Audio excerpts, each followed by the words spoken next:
Que el Señor sea quien dirija nuestros corazones, nuestras almas en este tiempo a exponer, cuando nos exponemos a su palabra, ¿no?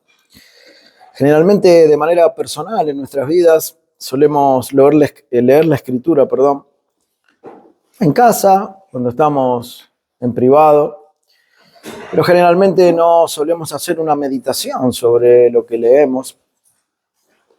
Bueno, a causa de la vorágine del día, de las cuestiones seculares, familiares, de todo tipo. No siempre nos presentamos delante de la palabra del Señor con un buen ánimo de leerla y de meditar en ella, ¿no? Una simple lectura del Evangelio no es suficiente para ver la profundidad que tienen varias, o yo diría todas, las cosas que el Señor quiere que nosotros sepamos. Entonces, cuando nos disponemos a leer la palabra, siempre tenemos que tener en cuenta el hecho de que debemos leerla, sí, pero también meditar un tiempo en ella, ¿no? Para ver con más precisión, con un poco más de profundidad, lo que el Señor quiere decirme de manera particular y no tanto quizás a nivel general. Cada trato de la palabra es personal para con uno cuando se dirige a esa escritura, ¿no? El Señor siempre tiene algo para decirnos de manera muy personal a cada uno de nosotros. Y realmente espero que la palabra pueda tratar con nosotros en esta mañana una vez más. Yo quisiera en este tiempo juntos, hermanos, que Dios nos concede tratar un tema que casi de manera general se da y se mantiene como una constante a lo largo de distintas realidades o situaciones que nosotros debemos afrontar en la vida.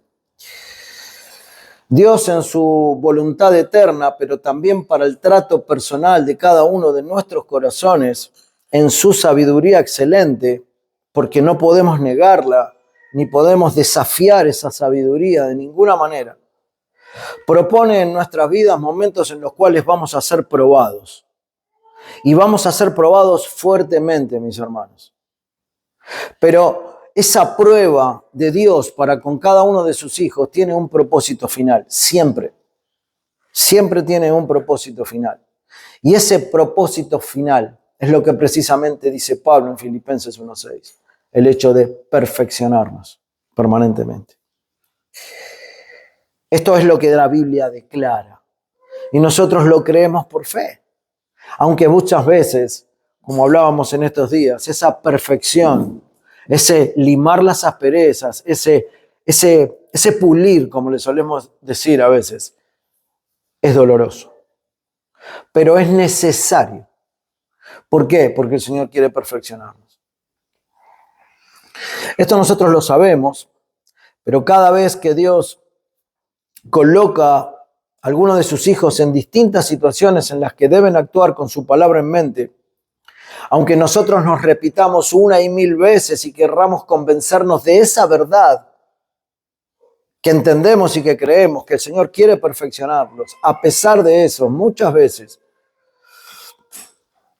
para nosotros se puede transformar en una prueba bien difícil de superar la situación por la cual estamos pasando o el momento en el cual estamos pasando.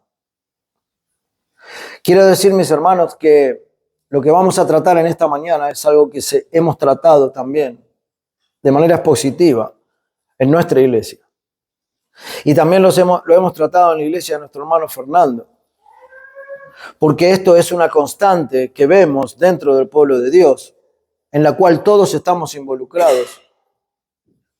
Y que también, si el Señor tuviera que calificar al fin de la prueba, como en una prueba escrita en el colegio o en cualquier lado en donde nosotros tenemos que exponernos a una consideración de que si sabemos o no algo o vivimos o no algo, bueno, muchas veces reprobaríamos este examen.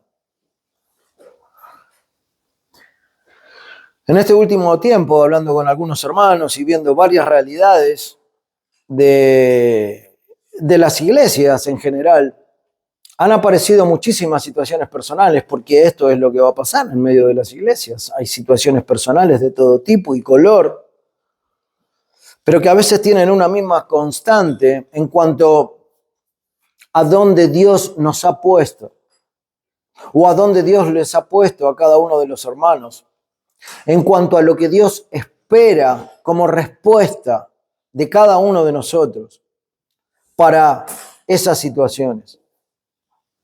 Y esto nos ha llevado a pensar a nosotros como iglesia que sin duda este es un tema que hay que tratar. El tema que nosotros vamos a tratar está inmerso en la primera lectura que tuvimos esta mañana. Todo hijo de Dios pasó, va a pasar y pasa quizás en este tiempo y en esta vida por situaciones en donde la exigencia de Dios acerca del perdón hacia los demás tiene un resultado de reprobación para nosotros. Muchas veces. Muchas veces va a ser una lucha grande en el corazón perdonar. Nosotros batallamos con Dios, hermanos. Muchas veces cuando no queremos perdonar. Altercamos permanentemente con Dios. Cuando yo no puedo dejar de lado mi yo y mis derechos. Frente a una mirada incisiva, ¿no?, del Señor que me mira diciéndome, no estás perdonando. Y yo sé, hermanos, que es una lucha interna muy fuerte en ciertos momentos. Es un poder diabólico, sin duda, que es parte de nuestra responsabilidad. Pero que también se alza dentro de nuestro interior para hacer lo que no tenemos que hacer. O para no hacer lo que sí debemos hacer. Y en oportunidades pasamos muchísimo tiempo en esta situación. Donde la rabia crece más internamente. Nos quita toda la paz. Y nos va despedazando de a poco. ¿Por qué? Porque no podemos perdonar. Ahora, en muchas situaciones también hay un factor que es parte activa de nuestro pecado. Es algo que está ahí, que generalmente se da, que se relaciona con la presunción. O sea, elaboramos en nuestro corazón conjeturas y en nuestra mente sospechas, suposiciones sobre algo en particular, ¿no? O quizás dentro del acto de una ofensa que ha sido real, que pudo haber sido real hacia nosotros, pero que engrandecida por la suposición y por lo que creo y lo que imagino, sin saber exacta y precisamente la verdad, hacen que el tema se ponga más grave dentro de mí y más difícil dentro de nuestro corazón como para llegar al perdón que uno tiene que tener. Es que, hermanos, la presunción es algo que nuestra mente, nuestro interior elabora con tanta facilidad, que no lo vemos. Es como esa corrupción bien sutil, ¿no? Ese óxido que se va levantando en el metal de a poco. Y cuando nosotros los vemos, ya prácticamente no se puede hacer nada, hay que cambiarlo.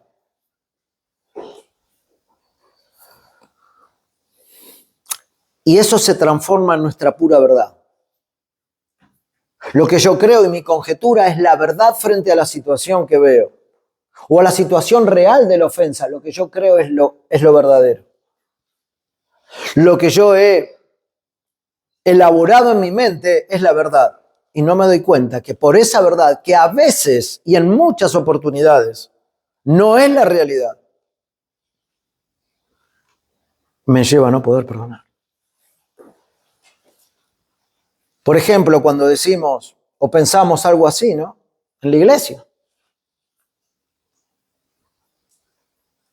Bueno, aquel hermano no fue capaz de acompañarme en esta situación dolorosa en que he pasado. Bueno, él no fue capaz de mandarme un mensaje, seguro que está muy ocupado, o quizás no soy de su mismo nivel, o quizás me desprecia por alguna razón. Y empezamos, ¿no? Y empezamos con esos comentarios internos para con uno mismo, ¿no? Seguro que tiene otras cosas en mente, porque lo veo que siempre está con otros hermanos, pero conmigo no está. Seguro que está haciendo diferencias. Él tiene esa mala costumbre, esa práctica así.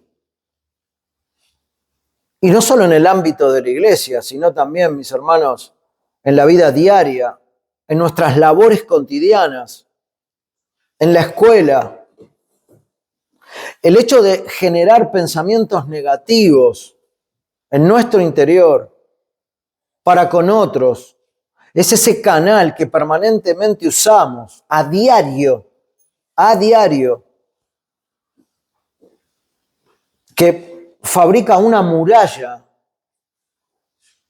que no puede ser traspasada muchas veces. Entonces no puedo perdonar. Un sinnúmero de presunciones construimos en nuestra alma, mis hermanos, para que el perdón esté cada vez más lejos de nosotros y que por el contrario yo tenga la razón absoluta sobre cada detalle, sobre cada cosa, sobre cada gesto, sobre cada conversación, sobre cada conclusión. Por eso no puedo perdonar. Bueno, no quiero decir con esto que no hay ofensas bien reales. Hay ofensas reales.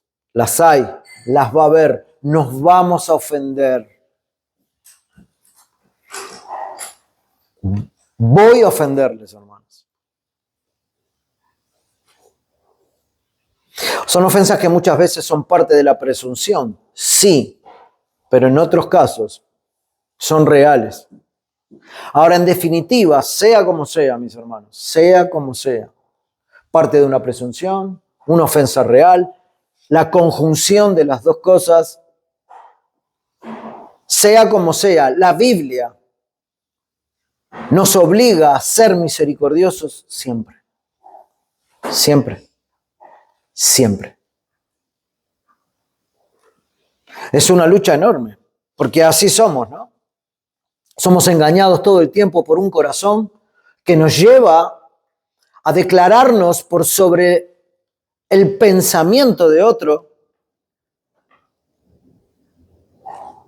y pareciera que no podemos destruir eso. Pareciera que a veces no tenemos las herramientas necesarias dadas por Dios a sus hijos para penetrar eso y quitarlo de mí y accionar ese perdón que Dios quiere que tengamos. Evaluamos más nuestra posición como verdadera que lo que Dios tiene para decirnos en su palabra. Entonces, hermanos, a esta meditación nos lleva la palabra del Señor en esta mañana, porque a pesar de ser bien conscientes de que Dios nos llama al perdón absolutamente siempre.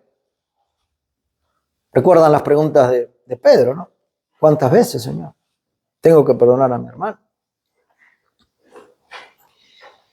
Y no es una multiplicación lo que vemos en ese pasaje, porque si no habría un límite, ¿no? La cuenta que nos da es el final, ¿no? 4.90 creo que es, hasta ahí. 4.91 no perdono más. No, mis hermanos, eso es algo figurativo. Debemos perdonar siempre. Debemos ser bien conscientes de que Dios nos llama al perdón siempre. Y no hay duda que hay oportunidades en las que no perdonamos. Y solo lo que esperamos es que pase el tiempo. Que pase el tiempo. Y que de alguna manera mi corazón se calme. Y quizás el otro está en la misma posición. Pero eso no es perdón. Eso es no tratar el tema ni con el ofensor, ni con nosotros mismos delante del Señor. El versículo que habla de esto está dentro de la oración que leímos al principio, que enseña Jesús a sus discípulos en cuanto a cómo orar. Si bien esto está dentro del contexto del Sermón del Monte, a partir del capítulo 5, un sermón, el sermón de Cristo. Y nosotros podemos llegar a tratar este tema del sermón más adelante, pero ¿cuánta atención habrá que darle a este sermón? Porque el Señor dice que al principio acercó el reino de Dios a esta tierra. Vino a traer al mismo Cristo, trayendo la misma palabra de Dios. El mismo Cristo trae la santidad de la palabra de parte de Dios, acercando su reino. El mismo Señor viene a traer la palabra perfecta y santa que pretende que en nuestras vidas y en nuestras almas se cumpla, se viva y se aplique. Y esta parte está incluida dentro de ese sermón precioso. Pero hoy es necesario traer este tema sobre la mesa a causa de muchas de nuestras realidades en nuestras vidas. En Mateo capítulo 6 leímos en el versículo 12, y perdónanos nuestras deudas, como también nosotros perdonamos a nuestros deudores. A veces esto más que una afirmación, cuando oramos nosotros, tendría que ser más una pregunta. ¿En realidad perdonamos a nuestros deudores? Bueno, esa es la intención de la oración. Que así sea. La oración que Jesús está enseñando, generalmente nosotros la conocemos y hasta la podemos decir de memoria, seguramente, y más si venimos de un contexto católico anterior, porque esto era permanente casi. Muchas veces el sacerdote, el cura, nos enviaba desde el confesionario a orar varias veces, ¿no? Pero de manera repetitiva, sin darle mucho sentido, pero cuando nosotros hoy, entendiendo un poco más claramente la palabra del Señor y entendiendo sus atributos y viendo quién es Cristo y cómo es su carácter, entonces empezamos a desmenuzar esa gran oración que el Señor les enseña a sus discípulos y que es para nosotros también, mis queridos hermanos. Y cuando llegamos al versículo 12 decimos, no puedo con esto.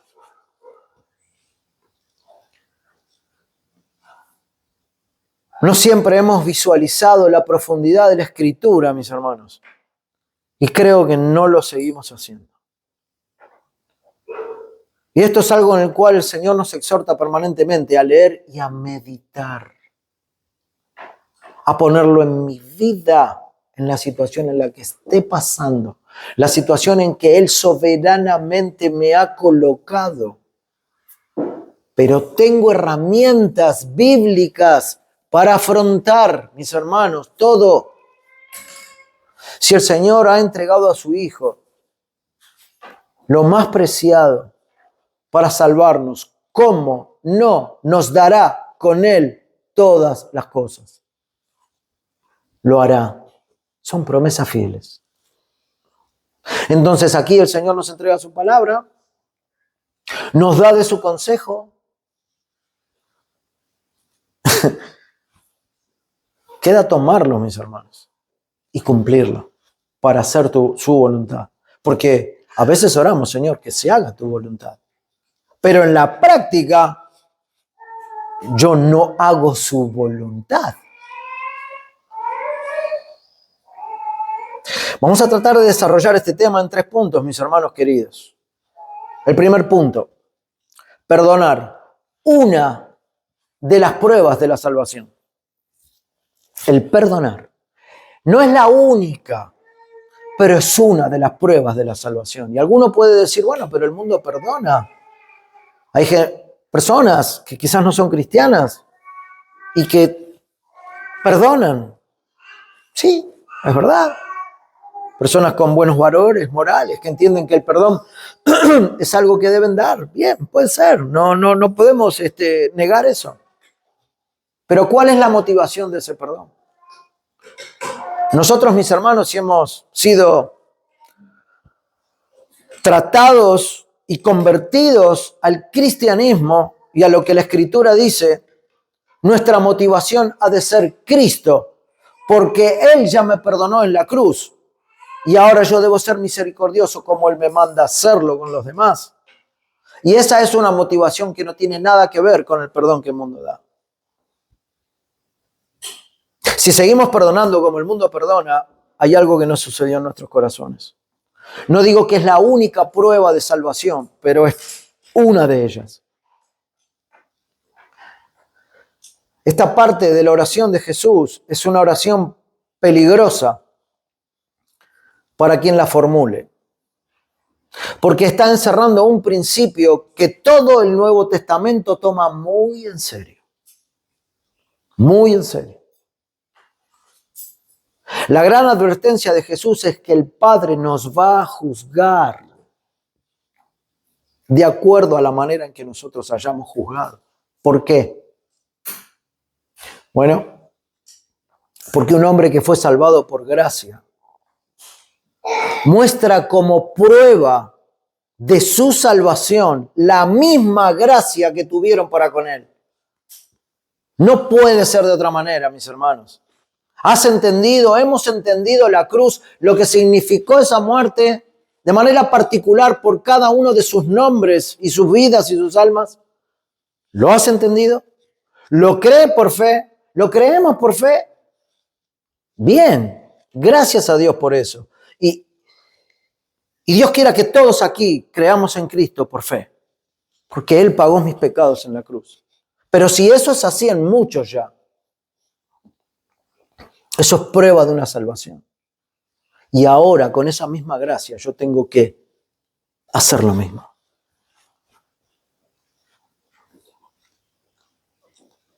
Entonces, si esa gracia no es notoria en nuestras vidas, mis hermanos, una, otra vez, y pasa el tiempo y me sucede permanentemente los mismos, no has entendido el perdón que hubo en Cristo en la cruz del Calvario para tu alma. Y tendrás que volver a orar y pedirle al Señor que te ilumine y te muestre de qué se trata ese perdón.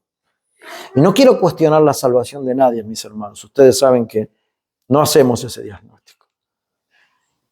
Pero no puede ser que un verdadero hijo de Dios tenga tantos problemas para perdonar a sus hermanos o a cualquier otra persona. Es para examinarse. No es para elaborar un diagnóstico de salvación, sino para examinarnos delante de la palabra. Un hombre que fue salvado por gracia muestra como prueba de salvación esa gracia que llegó a él. Nosotros debemos tomar a Dios, hermanos, muy seriamente, ¿no? En este aspecto. Y quiero que compartamos un pasaje ahí en Mateo 18 para apoyar un poco lo que el Señor dice. Vamos a ir al versículo 23.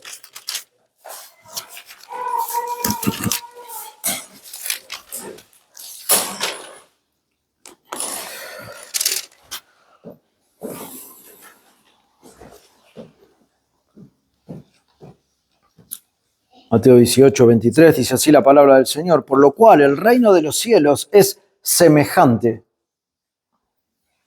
a un rey que quiso hacer cuentas con sus siervos.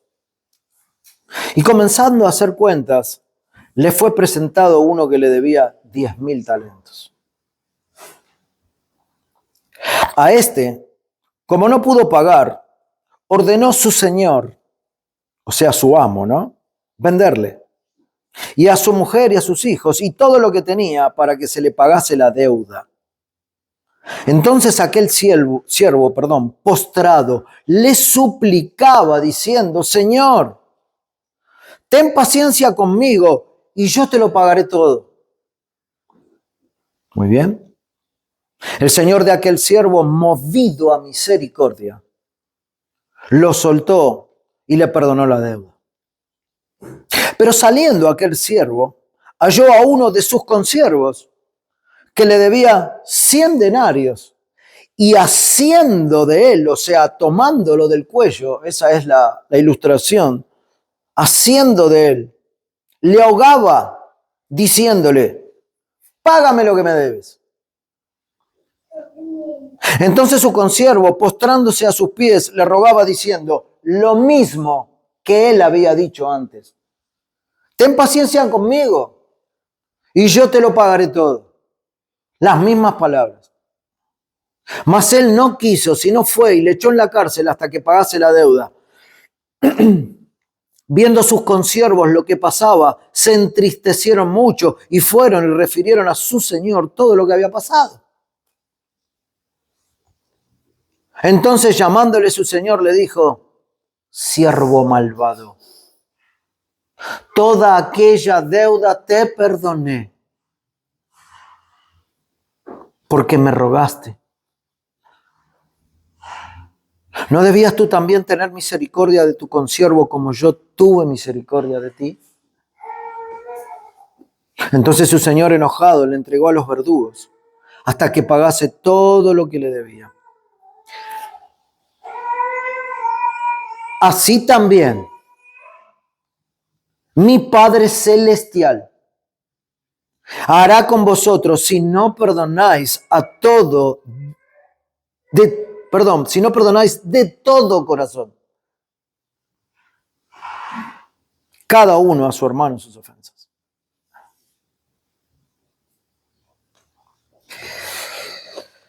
Bueno, en esta historia que encontramos, vamos a decir que alguien debía unos 100 millones de pesos, o más quizás. Y digamos que el otro debía unos 18 pesos, 20 pesos. El que debía más fue perdonado por su acreedor, pero ese que fue perdonado no perdonó al otro que le debía una suma ínfima, ¿no? Y es curioso porque en los dos casos los dos piden lo mismo, como escuchamos, ¿no? Los dos piden absolutamente lo mismo, más tiempo para pagar. Pero a la vez esto es gracioso porque el que debía una fortuna incalculable, una suma astronómica, no podía pagarla ni con una vida entera. En esa época se dice que se percibía un jornal de unos $18 por día. Perdón, 18 centavos de dólar por día. Así que el hombre que debía poco en algunos meses podría haber llegado a pagar esa deuda. No era algo insensato lo que le estaba pidiendo, te lo voy a pagar. Pero su acreedor, en vez de perdonar, en vez de hacer lo que tenía que hacer, empezó a acosarlo. Lo tomó del cuello. No aceptó el pago, o por lo menos de la manera que él se lo quería pagar. Y esta es la comparación, hermanos. Nuestras ofensas mutuas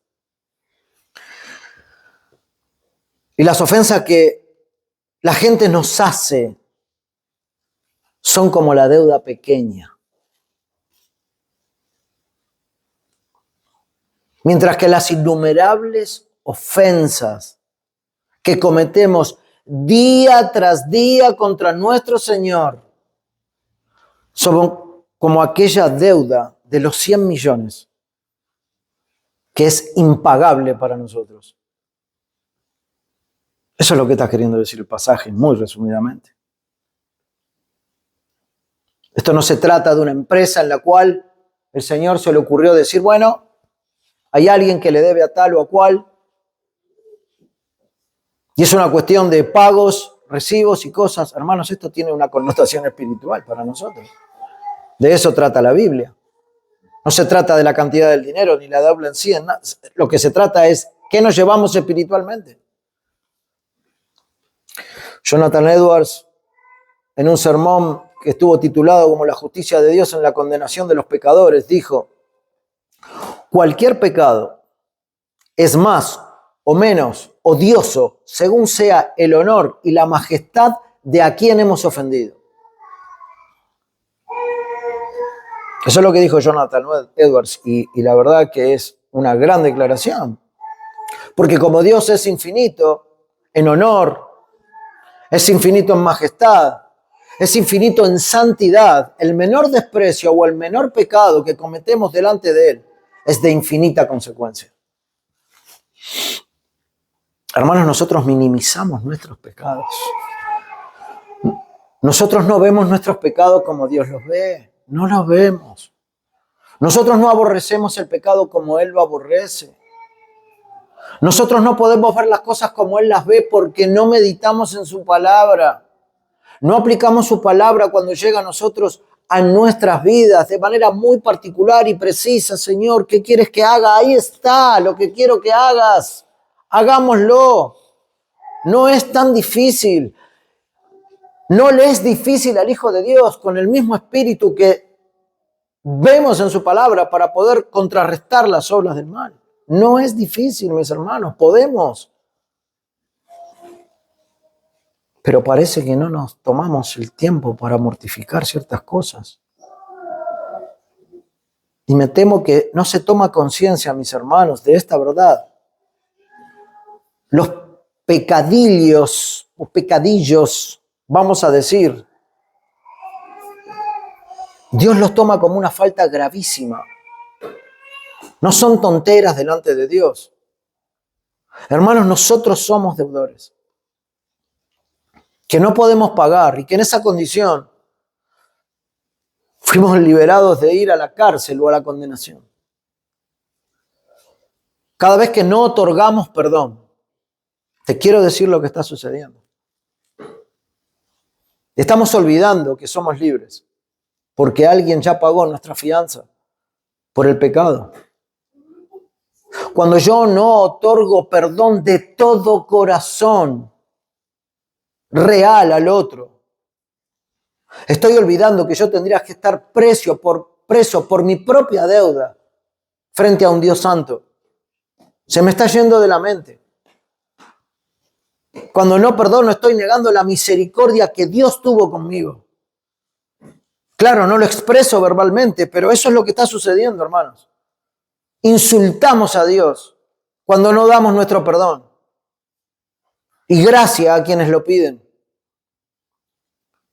Y si no nos lo piden, igual tenemos que perdonar en nuestro corazón. Podemos clamar perdón a Dios y decir que somos salvos por gracia. Pero si yo no puedo perdonar, eso no concuerda con lo que digo que Dios me dio.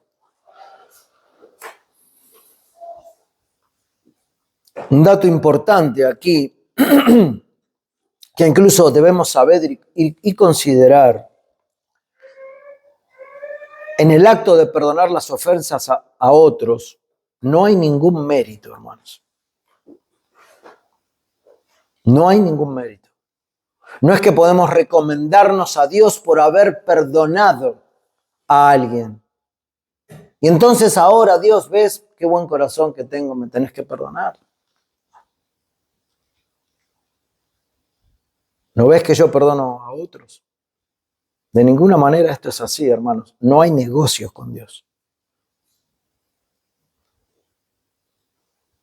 Nuestro perdón no obliga en absoluto a Dios respecto a nosotros. Hacemos lo que tenemos que hacer.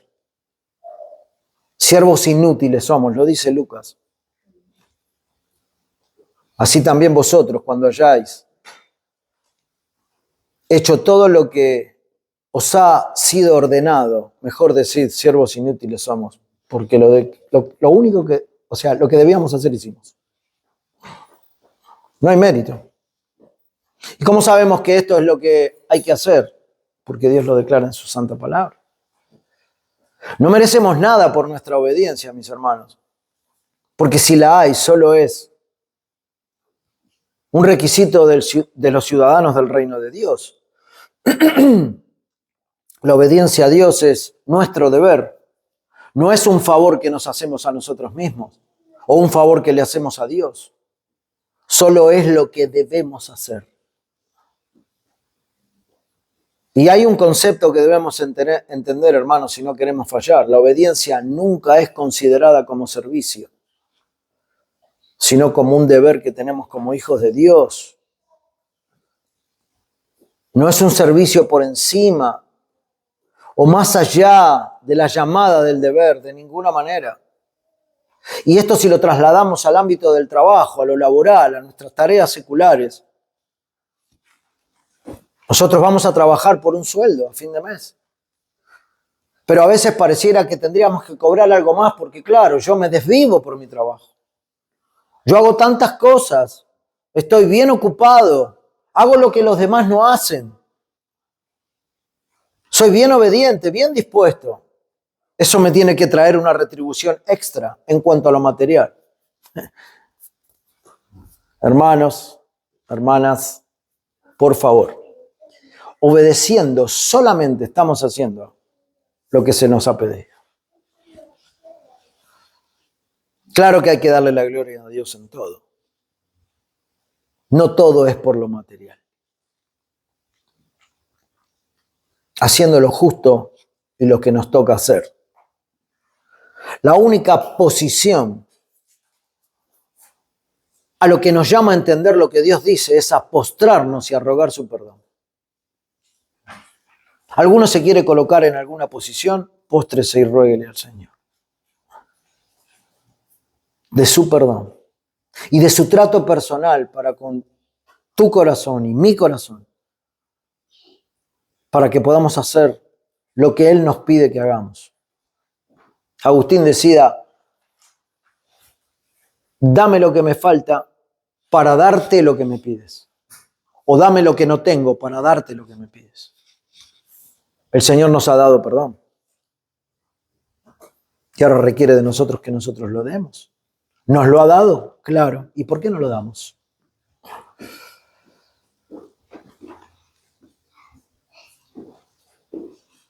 Esto es como si el Señor dijera, ¿pueblo perdonado? Sí, Señor. Perdonen a los demás. Cuando el odio por alguien nos lleva de las narices al punto de no perdonar,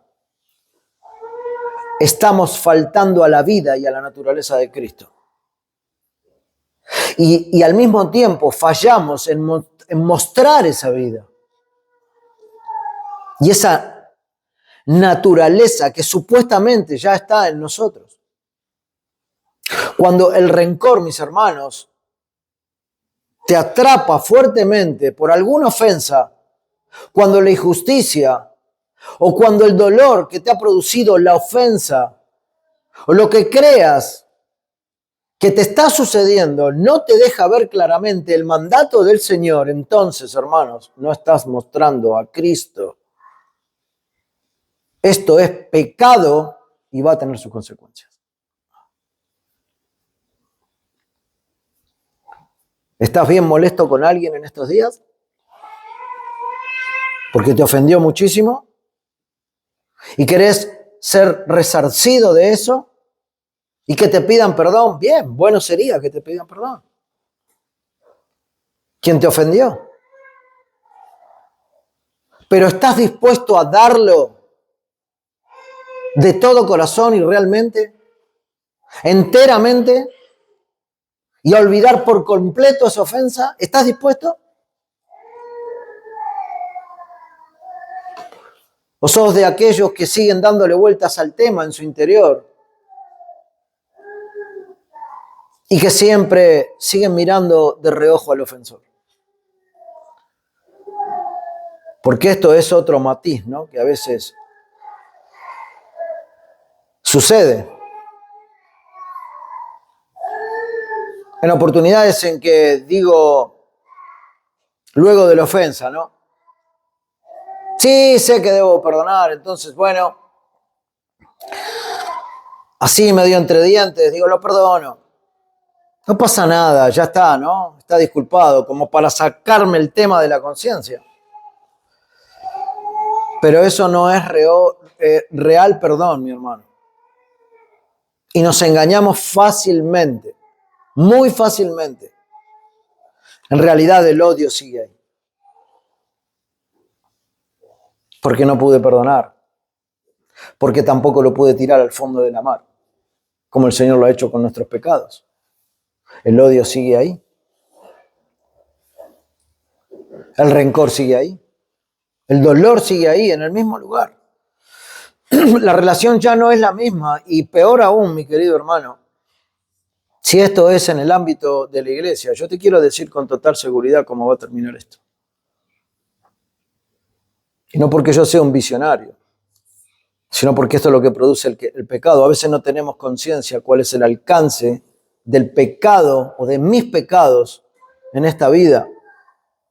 Pero con total seguridad, lo que va a suceder, sin temor a equivocarme, mis hermanos, es que esa actitud de falta de perdón real y de corazón va a ocasionar una fisura en el cuerpo de Cristo que se puede transformar en fractura y a veces irremediable.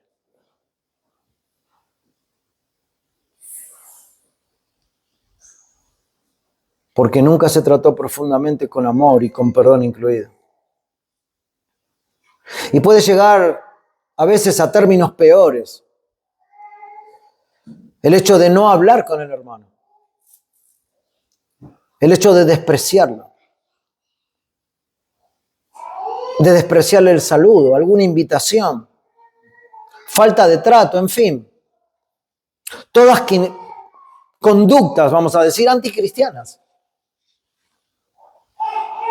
Que demuestran realmente que en ese corazón el perdón que se esbozó de labios no fue real. Cuidado, hermanos, porque en oportunidades vamos a ser nosotros los que ofendemos. Y vamos a querer que nos perdones también. El perdón en la iglesia no es materia privada, hermanos. Es algo corporativo. La falta de perdón afecta a todo el cuerpo de Cristo, porque todos lo ven. El cuerpo de Cristo, la iglesia, una iglesia con una membresía, o quizás un grupo como ustedes en plantación hoy día, o como lo éramos nosotros en un tiempo anterior. Es un grupo de personas, mis hermanos, que deben vivir diariamente en el contexto del perdón. Es un deber, no es opcional para el Hijo de Dios el perdón. Lo que nos distingue, mis hermanos, es que somos pecadores perdonados. El Señor nos perdonó. Y como fue así en nosotros, es lo que debemos manifestar para con los demás. No hay otra cosa más que hacerlo natural en un hijo de Dios. En un hijo renacido. El Señor Jesús nos insta en su palabra a que esto no debe ser solamente de manera horizontal, sino también de manera vertical. Debimos pedir perdón diariamente a nuestro Señor por nuestros pecados. Primera de Juan 1:9, si confesamos nuestros pecados, Él es fiel y justo para perdonar nuestros pecados y limpiarnos de toda maldad. Y en este versículo, mis hermanos, es interesante porque el tiempo verbal está en presente continuo. Si confesamos permanentemente, como si fuera un presente hoy, un presente mañana, permanentemente nuestros pecados, Él es fiel y justo para perdonar, presente continuo, nuestros pecados y limpiarnos de toda maldad. Un presente continuo de parte nuestra en pedir perdón y un presente continuo de parte del Señor en dárnoslo y en limpiarnos. Se pide perdón siempre y Dios perdona siempre. Nosotros decimos que perdonar la ofensa es una prueba de la salvación y lo entendemos así, porque el descreído impío reprime de alguna manera su pecaminosidad, no la puede ver, ni la quiere ver, pero el cristiano, hermanos, percibe su indignidad. El Espíritu del Señor nos hace ver nuestros pecados. Esa es la gran diferencia. Y si no hay diferencia, ¿qué es lo que pasa? Sin embargo, a pesar de esto, es un poco aterrador pedirle a Dios que nos perdone, según nosotros perdonamos a otros, ¿no? Es como pedirle justicia a Dios, ¿no? Y a veces no sabemos ni lo que pedimos. Porque si Dios tuviera que perdonarme en relación a lo que yo perdono, estaríamos en serios problemas. Pero sin embargo, el perdón de Dios fue incondicional. Él me tenía destinado desde la salvación, desde la eternidad, para salvación. Y Él me perdonó. Nos perdonó. Sin más. Ahora bien, hermano, esto nos lleva al segundo punto. El perdón no es solo para con los demás, sino también es para con nosotros mismos. Por eso el segundo punto es, el perdón empieza en la cruz, no en nuestro interior, cuando es para con nosotros también. En muchas oportunidades nosotros caemos en el dilema de que, bueno, la verdad es que no sé si soy salvo. No creo ser salvo y pensamientos de ese tipo, ¿no? Porque claro, esto generalmente sucede cuando uno cae en pecado o está en una falta continua de comunión con el Señor, en donde los pecados me están abrumando de tal manera y tienen una fuerza bastante potente dentro de mí, que hace que esos pecados tengan más autoridad en mí que la gracia que hay en Cristo Jesús. O sea, que mis pecados tengan más poder que lo que sé que el Señor hizo por gracia en mí. En principio, si la situación es esta, podríamos decir que hay una equivocación en mantener ese pensamiento, porque la Biblia declara enfáticamente que donde abundó el pecado, sobreabunda la gracia. ¿Y eso quién lo entenderá, mis queridos hermanos? ¿El mundo entiende esa frase? Recuerden, pasemos un minuto a la vieja vida, no para que se mantengan ahí, ¿no? Sino para pensarlo en ese tiempo. ¿Podríamos haber entendido esta frase? Quizás, de alguna manera, pero no entendiendo la cruz. Pero nosotros somos hijos de Dios, el Señor nos ha rescatado. Entonces, donde abunda el pecado, sobreabunda la gracia. Eso quiere decir que todo puedo poner delante de mi Señor, apartarme y alcanzar su santa misericordia permanentemente. Donde abundó el pecado, sobreabundó la gracia. Romanos 5:20. Pablo nos está queriendo decir, para que nos quede bien claro, que el pecado nunca, hermanos, escuchen bien esto, nunca tiene la última palabra en el Hijo de Dios. No podemos decir, no puedo con esto. No puedo con esto. Señor, no puedo más con esto. Y Él te va a decir, sí podés. Porque mi Hijo murió por tus pecados. Has sido perdonado y te envío con ese espíritu a perdonar de la misma manera. Sí podés. O a perdonarte de la misma manera. No importa cuál grande sea el pecado, la gracia de Dios siempre es mayor. El pecado, mis hermanos, ustedes saben, se multiplicó en el mundo, ¿no? Especialmente cuando vino la ley, que dejó en evidencia lo pecaminoso que somos. Pero Dios, que es rico en misericordia, no respondió con juicio inmediato y final, sino que respondió con más gracia, trayendo salvación en Cristo Jesús. Apenas el hombre cayó en el jardín del Edén, apenas cayó, el Señor en 3:15 le da la promesa de salvación. ¿Cómo que el Señor no es misericordioso? Porque tenemos que acordarnos de esto siempre, hermanos. ¿Por qué? para no ser atacados más de lo necesario en nuestro interior, para no darle lugar al enemigo que nos acusa permanentemente delante del Señor hasta que desmayemos, mis hermanos. Y yo quiero ponerlo de esta manera para que podamos verlo claramente. Esto es muy importante para una vida sana espiritualmente cuando somos vapuleados por la culpa de pecar. A veces esto llega a un nivel en nuestras vidas que pareciera que estamos obstaculizándonos el ser perdonados de parte de Dios por nuestra propia arrogancia.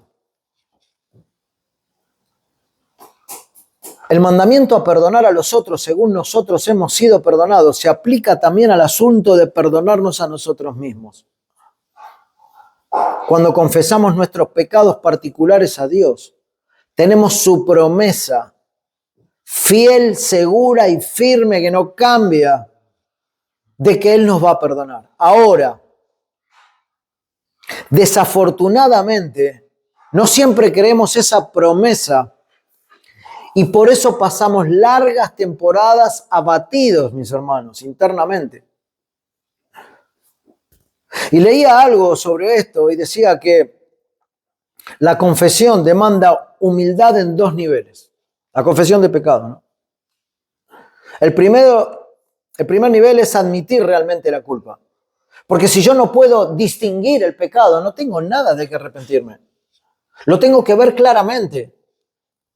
Me tengo que doler por mi pecado. Me tengo que avergonzar por mi pecado. Tengo que confesar mi pecado. Debo llorar por mi pecado. No es así nomás que se tratan los pecados, sino así nomás será el entendimiento de lo que Dios me dio. Un predicador y pastor conocido, ustedes seguramente lo conocen porque he visto alguna Biblia de estudio por ahí, Sproul, contó en una oportunidad y comenta que a él se le acercó un hombre ahí en la iglesia que estaba abatido realmente por la culpa de su pecado, ¿no? Entonces el hombre le decía, he pedido a Dios tantas veces que me perdone por este pecado, tantas veces, que ya no sé más qué hacer, le decía Sproul, ¿no? Y entonces él le dice, ¿qué puedo hacer? O sea, el hombre le dice, ¿qué más puedo hacer, no? Entonces, la situación no era que él tenía una práctica de pecado, sino que le pedía permanentemente a Dios perdón por un mismo pecado, ¿no? Esa era la situación. Entonces Sproul le dice, bueno, yo le sugiero que usted tiene que pedirle perdón al Señor. Y él le dice, pero le acabo de decir que le estoy pidiendo perdón al Señor todo el tiempo por ese pecado. Y entonces él le dice, sí, pero lo que usted está diciendo es que le está pidiendo perdón 1,000 veces a Dios por el mismo pecado. Yo le estoy sugiriendo que le pida perdón por su arrogancia. Y entonces el hombre, claro, imagínense ustedes, ¿no? ¿Cómo arrogancia? Le vengo a contar esta intimidad, señor Sproul, y usted me dice que yo soy un arrogante. Y él le dice, sí, porque su arrogancia no le permite ser perdonado. Es muy interesante. A veces nosotros pareciera que no aceptamos el perdón del Señor. Él entendía que una pequeña dosis de arrepentimiento no iba a solucionar la culpabilidad de su pecado. Un pecado declarado delante del Señor miles de veces, hermanos. Si confesamos nuestros pecados, Él es fiel y justo para perdonar nuestros pecados y limpiarnos de toda maldad. Por lo tanto, nos ponemos a altercar con Dios cuando Él me perdona y yo no me perdono. Es muy interesante. Él pensaba que su pecado era muy grande para ser perdonado por un simple arrepentimiento, ¿no? Que otro siga adelante por gracia. A mí no me sirve. Esto es lo que estaba diciendo este hombre, ¿no? El orgullo había puesto una barrera a esta persona para aceptar el perdón del Señor. Bueno, ¿cuántas veces nos sucede esto, hermano? Y no se lo decimos a nadie. No lo compartimos con nadie. para saber qué hacer. Nuestro pecado nos abruma de tal manera que pareciera que la gracia no existe para mí. Es como un cuento de hadas que nunca aplica en mi vida, ¿no? O que generalmente no aplica. Hermano, si te pasa esto, me temo que no estás entendiendo la gracia. No la comprendes del todo, o por lo menos como Dios la envía. Hay perdón en el Señor. Hay perdón en Cristo. Siempre. Cuando venimos a Él de esa manera, buscando su perdón. Dios promete que nos perdonará cuando confesamos. Pero insultamos su integridad, mis hermanos, cuando nos rehusamos a aceptar su perdón. Perdonarnos a nosotros mismos después de que Dios nos haya perdonado es un deber, pero también es un privilegio que el Dios nos otorga. Yo no sé si nosotros tomamos conciencia de lo que significa que Dios nos haya perdonado. Nosotros íbamos de patitas al infierno, hermanos. Y el Señor en ese camino quiso rescatarnos. No me preguntes por qué. Porque si me tengo que mirar a mí, sin duda no estaríamos acá. Ni yo, ni vos. Pero el Señor así lo quiso hacer. Se trata de ser receptivo al perdón de nuestro Señor para toda falta y no mantenerme en mi orgullo, ¿no? De no recibir ese perdón. Saber esto y practicarlo, ¿no? Nos lleva a vivir de una manera sana, entendiendo la muerte de Cristo en la cruz de manera correcta.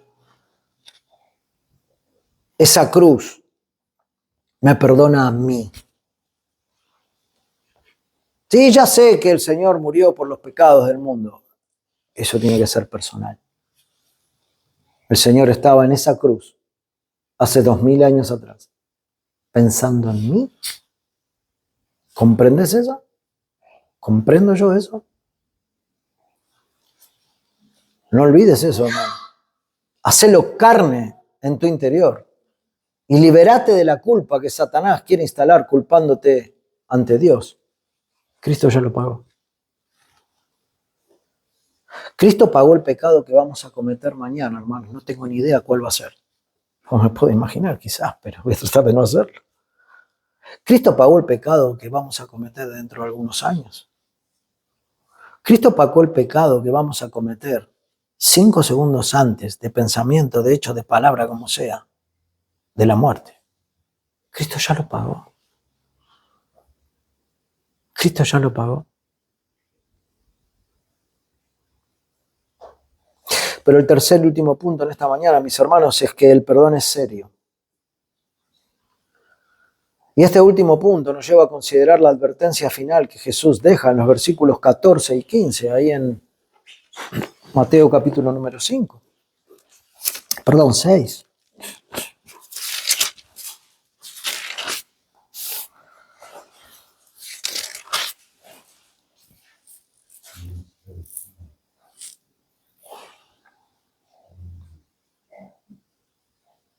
La advertencia final es porque si perdonáis a los hombres sus ofensas, os perdonará también a vosotros vuestro Padre Celestial. Mas, si no perdonáis a los hombres sus ofensas, tampoco vuestro Padre os perdonará vuestras ofensas. Ahora, antes de pasar a estas advertencias, hermanos, yo quiero que prestemos atención y nos detengamos a ver lo que dice el versículo número 13.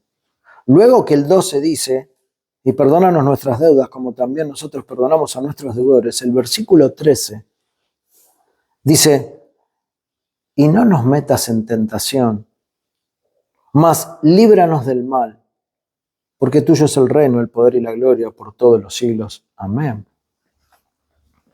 No nos metas en tentación. ¿Por qué está esto colocado ahí entre el versículo 12, dentro de la oración, y los versículos de advertencia 14 y 15? Bueno, es muy interesante porque para responder de manera correcta a la postura de Cristo frente a este mandato de perdonar, nuestra oración debe ser: cuando venga a mí la falta de perdón y mi pecado de obstinación Mi oración debe ser que Dios me ayude a salir de esa postura. Si bien Dios no tienta a nadie, y lo sabemos, a pecar, Él sí puede someter a un hombre, a un hijo de Dios, a ciertas pruebas que pueden exponerlo también a ataques de Satanás. Lo vemos en Job, lo vemos en Pedro. Y en este versículo 13, metido ahí en el medio, pero que a veces no logramos verlo con claridad, la petición refleja ese deseo del creyente de evitar por completo los peligros del pecado. ¿De qué pecado? En este caso, de quedarme ahí mucho tiempo sin perdonar. Si bien no vamos a ser tentados más de lo que podemos soportar, hermanos, la actitud del creyente debe ser siempre la de esta petición y para cualquier pecado. Este versículo nos está preparando para todo tipo de tentación en cuanto a no obedecer lo que Dios dice y pide en su palabra. Y entonces, después de esta petición, para rogarle al Señor que no me deje en esa tentación, en este caso, de permanecer sin perdonar, o de permanecer sin perdonarme a mí mismo cuando le presenté el pecado al Señor, y Él por su palabra me dice que me lo perdonó. Entonces, si esto no sucede, viene la advertencia en el versículo 14 y en el 15. Lo acabamos de leer. Porque si perdonáis a los hombres sus ofensas, os perdonará también nuestro Padre celestial. Pero si no perdonáis a los hombres sus ofensas, tampoco vuestro Padre celestial os perdonará vuestras ofensas. ¿Qué quiso decir nuestro Señor Jesús en esta advertencia? ¿De qué se trata lo último que está diciendo? Que quizás, si nos ponemos a pensar, puede haber alguna confusión. ¿Será que está haciendo suponer que si mi falta de perdón permanece, entonces Él no me perdona y por lo tanto no soy salvo? ¿Será que está diciendo esto? No, de ninguna manera, hermanos. En el contexto de lo que el Señor está diciendo o viendo a esta altura del pasaje, es claro para nosotros que cuando la oración dice perdona nuestras deudas, la palabra deuda se está refiriendo a los pecados. Esto es más que claro. Así que estamos hablando de deudas espirituales. Los pecadores están enfrentados con Dios a causa de haber violado sus leyes. Y esta petición es el núcleo central de esta parte de la oración. Se le está hablando a justificados, hermanos, a hijos de Dios, a personas que habían recibido el Espíritu del Señor. Por lo tanto, estos versículos finales no quiere decir que el Señor va a descontar algo de la justificación o de la salvación que ya han tenido. De ninguna manera, la salvación no se toca, hermanos, si Dios la da. Si Dios la da, no se pierde. Pero ojo, porque a veces puedo pensar que pierdo algo que no tengo. Si yo tengo 100 pesos en mi bolsillo y los pierdo, puedo decir con total franqueza, he perdido los 100 pesos. Se me han ido, se me han escapado por algún lado, el bolsillo roto, se me ha caído. Pero si yo nunca tuve esos 100 pesos en el bolsillo, no puedo decir que perdí nada.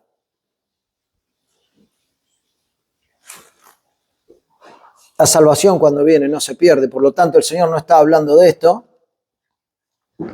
Los que han sido justificados han recibido gratuita y eternamente la justificación y el perdón de sus pecados. Este perdón es parte de todos, estos versículos finales más bien, se refieren más a confesar nuestros pecados de manera diaria, para recibir de parte del Señor una limpieza diaria, ¿no? La deshonra de nuestros pecados. Lo que trae el pecado día a día en nosotros no está apuntando a una confesión de pecados para salvación, ni que se va a perder la salvación. Nada de esto. MacArthur lo dice de esta manera, lo decía. Más que un baño completo, es un lavado de pies. El baño completo ya fue. Ya el Señor nos regeneró, nos salvó. Gracias a Dios por eso. Lo que yo hago permanentemente en un arrepentimiento genuino y real día a día es decirle, Señor, perdóname porque hoy fui duro con mi esposa. Señor, perdóname porque hoy mi carácter no estuvo bien en el trabajo.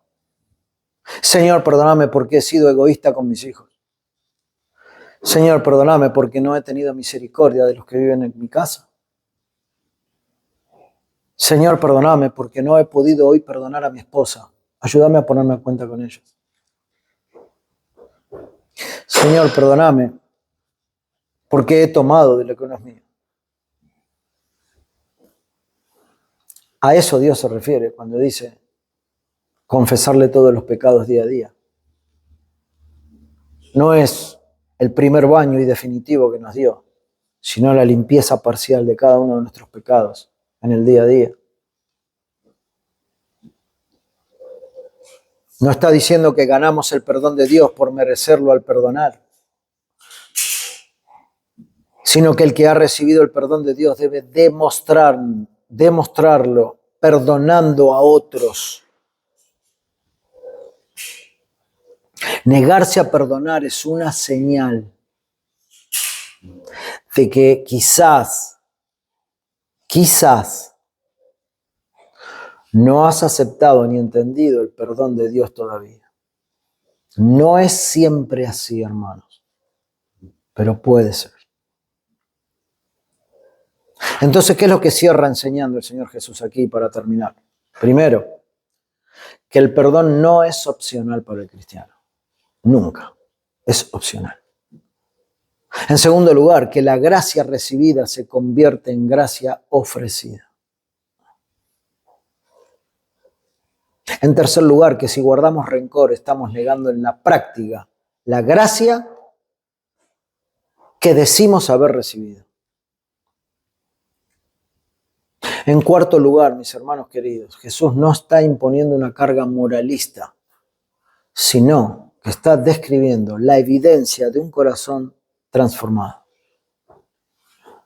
Y en quinto lugar, el perdón fluye. El perdón que damos, ¿no? Fluye del perdón que recibimos en la cruz. ¿Eres de Cristo? ¿Él te justificó de todas tus ofensas? ¿Y de todos los pecados contra Él? Gracias a Dios. Esto es lo que nos toca, hermanos. Estamos obligados, pero de manera natural.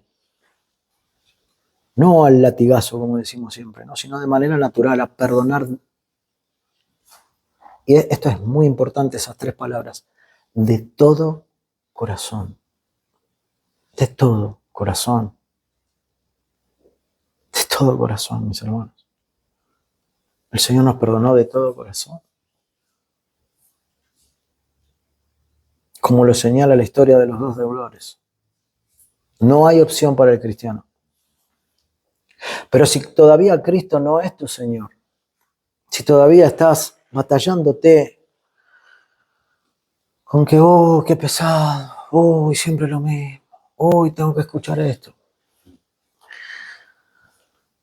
Tenés que saber que la sentencia de Dios está sobre tu cabeza. Porque todavía no fuiste a Él para ser perdonado.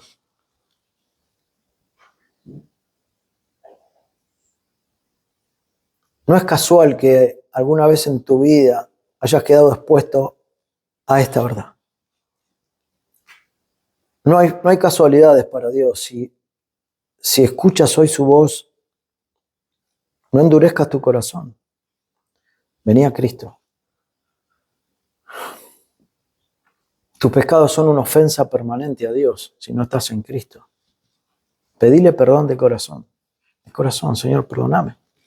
Esto es lo que soy. Esta es mi vida. Esta es mi maldad. Este es mi pecado, Señor, perdóname. Entiendo que moriste en la cruz por mí. Perdóname. No puedo hacer nada para ser perdonado si tú no aplicas esa gracia en mí. Pedile perdón de corazón al Señor. Y hay promesa clara de perdón para tu vida y para tu alma. Y hay promesa clara de perdón permanente y diario para los hijos de Dios también. El Señor nos ayude, mis hermanos, a poder ver esto con claridad. La palabra es para hacerla, no para escucharla y dejarla de lado. Les animo, mis hermanos, realmente, a que podamos meditar en la palabra del Señor, vivirla y aplicarla. ¿Va a costar? Seguro. ¿Va a haber problemas? Seguro. ¿Creemos que no van a venir más los problemas y las cosas van a ser todas color de rosa en esta hermosa plantación que ustedes pretenden hacer? No es así. La desventura, la disensión, las cosas van a estar, mis hermanos, cuando estén plantando y cuando ya tengan una iglesia ordenada. Hasta que no nos vayamos de este mundo, la vida en esta tierra va a ser así. Pero con un consejo santo del Señor, a que podamos perdonar a los demás y a perdonarnos a nosotros mismos, como el Señor un día nos perdonó. Amén. Vamos a orar, mis hermanos. Amado Padre, gracias, Señor, por tu santa escritura, por tu palabra, porque no has escatimado en hacernos llegar tu consejo, Señor. Somos enormemente bendecidos por tu palabra. A pesar de nosotros mismos, Señor, tú sabes muy bien cómo somos. Sabes muy bien lo que somos, Señor. Y batallamos con nuestros pecados, Padre, pero no logramos la perfección. Y sé, Padre, que tú sabes que no la vamos a lograr en este mundo.